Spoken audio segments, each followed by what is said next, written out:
அனைத்து OEL மாணவர்களையும் அன்புடன் வரவேற்கின்றோம். இந்த வீடியோவிலும் தரம் 11 மாணவர்களுக்கான மாதிரி வினாத்தாளின் சில வினாக்களின் விரிவான விடையை பார்க்கலாம். வினாவுக்கு செல்வதற்கு முன்னர் எமது சேனலை இன்னும் சப்ஸ்கிரைப் பண்ணாதவர்கள் சப்ஸ்கிரைப் பண்ணுமாறும் மற்றும் நாங்கள் தொடர்ச்சியாக வெளியிடப்படும் வீடியோக்களை உடனுக்குடன் பெற்றுக்கொள்வதற்கு அருகிலுள்ள பெல் ஐக்கோனை அழுத்துமாறும் கேட்டுக்கொள்ளப்படுகிறீர்கள். மற்றும் எங்களால் நடத்தப்படும் ஜூம் ஆன்லைன் கிளாஸில் இணைந்து கொள்வதற்கு ஸ்கிரீன் தெரிகின்ற வாட்ஸ்அப் இலக்கத்துடன் தொடர்பு கொள்ளுமாறும் கேட்டுக்கொள்ளப்படுகிறீர்கள். வினாவுக்கு செல்வோம். 7வது வினா, இரசாயன தாக்கம் ஒன்றில் பங்கு பற்றும் உப்பு அணு துணிக்கை எது என வினவப்பட்டுள்ளது. நம்மளுக்கு தெரியும், பொதுவாக புரோத்தோன், இலத்திரன், நியூத்திரன். இதனை இலகுவாக ஞாபகப்படுத்திக் கொள்வதற்கு புரோத்தோனின் முதலெழுத்து P, இலத்திரனின் முதலெழுத்து E, நியூத்திரனின் முதலெழுத்து N. இதனை இலகுவாக பென் என ஞாபகப்படுத்திக் கொள்ளலாம்.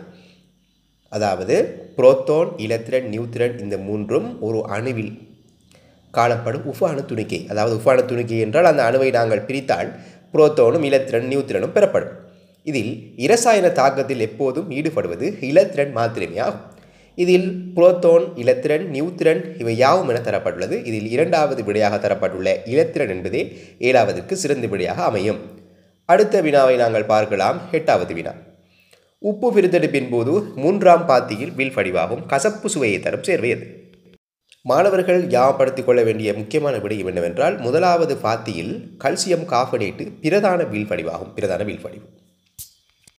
அத்துடன் 2வது பாத்தியில் கல்சியம் சல்ஃபேட்டு பிரதான வீழ்படிவாகும். அவ்வாறு 3வது பாத்தியில் சோடியம் குளோரைட்டு வீழ்படிவாகும். அத்துடன் சிறிதளவு மக்னீசியம் குளோரைட்டு மற்றும் மக்னீசியம் சல்ஃபேட்டு என்பவையும் 3வது பாத்தியில் வீழ்படிவாகும். அதுதான் கசப்புத்தன்மைக்கு காரணமாகும். அதனை நீக்குவதற்கு நாங்கள் உப்பை குவியல்களாக கூட்டி வைத்து அதன் மேல் நாங்கள் தென்னை ஓலைகளை அடுக்கும் போது அதில் கசப்புத்தன்மைகளை தென்னை ஓலை உறிஞ்சக்கூடிய ஆற்றலை கொண்டிருக்கும். எனவே நாங்கள் கூறலாம், இதில் மக்னீசியம் குளோரைட்டு, மக்னீசியம் சல்ஃபேட்டில் மக்னீசியம் சல்ஃபேட்டு தரப்படவில்லை, மக்னீசியம் குளோரைட்டு மாத்திரமே தரப்பட்டுள்ளது. எனவே 8வது வினாவுக்கு 1வது விடை மிக பொருத்தம் என நாங்கள் கூறலாம். அடுத்த வினாவுக்கு செல்லும் நாங்கள் 9வது வினா, ஒளித்தொகுப்பின் போது CO2 வெளியாகிறதா என கண்டறியும் பரிசோதனையில் NaOHக்கு பதிலாக பயன்படுத்தக்கூடிய வேறொரு சேர்வையை குறிக்கும் விடை எது என வினவப்பட்டுள்ளது. இதில் calcium hydroxide, potassium hydroxide, magnesium hydroxide, calcium carbonate என்பதெல்லாம் தரப்பட்டுள்ளது. நாங்கள் கூறலாம், NaOH என்பது சோடியம் ஹைட்ரோக்சைடு ஆகும். இது கார்பன் டை ஆக்சைடு வாயுவை, அதாவது CO2வை உறிஞ்சக்கூடிய தன்மையை கொண்டிருக்கும். இதில் அவ்வாறு NaOHக்கு பதிலாக நாங்கள் KOOH, அதாவது பொட்டாசியம் ஹைட்ரோக்சைடை பயன்படுத்தலாம். NaOH என்பது சோடியம் ஹைட்ரோக்சைடு, KOH என்பது பொட்டாசியம் ஹைட்ரோக்சைடு. ஓகே, நாங்கள் கூறலாம் 9வது வினாவுக்கு 2வது விடை மிக பொருத்தம் என. அடுத்த வினாவுக்கு செல்வோம். 10வது வினா, இலத்திரனை இழப்பதன் மூலம் மட்டும் பூரண சக்தி மட்ட நிலையை அடைய முடியுமான மூலகங்களை குறிக்கும் விடையாது.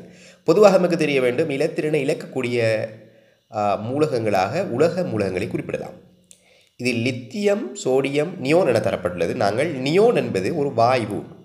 எனவே நாங்கள் 1வது தெரிவை முற்று முழுதாக நீக்கிவிட முடியும். ஏனெனில் இதில் லித்தியம், சோடியம் என்பது உலகமானாலும் Ne என்பது அல்லுலகம். 1வது விடையை நாங்கள் நீக்கிவிட முடியும். இவ்வாறான வினாக்களுக்கு விடையளிக்கும் போது நாங்கள் 1வது தரப்பட்டுள்ள தெரிவில் ஏதாவது ஒரு அல்லுலோகம் இருந்தால் அதனை 1வது நீக்கிவிட்டால் நாங்கள் விடை தெரிவுக்கு போகிறது இலகுவாக அமையும். 2வதில் பார்த்தமாயின் நைதரசனும் புளோரினும் அல்லுலோகமாக தரப்பட்டுள்ளது, அலுமினியம் உலோகம். எனவே 2வதை நாங்கள் நீக்கிவிட முடியும். 3வது நாங்கள் பார்த்தமாயின் போரன், மக்னீசியம், பொட்டாசியம்.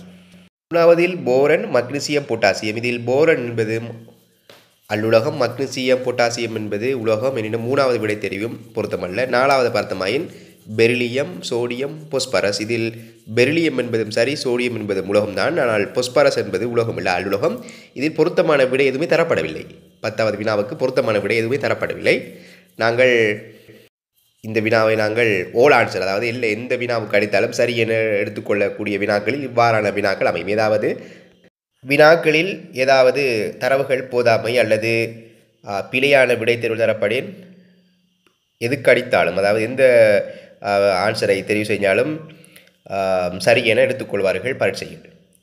எனவே இந்த வீடியோ உங்களுக்கு பிடித்திருந்தால் உங்கள் சக நண்பர்களுக்கும் பகிர்ந்து கொள்ளுமாறு கேட்டுக்கொள்ளப்படுகிறீர்கள். நன்றி. மற்றும் ஒரு வீடியோவில் சந்திப்போம்.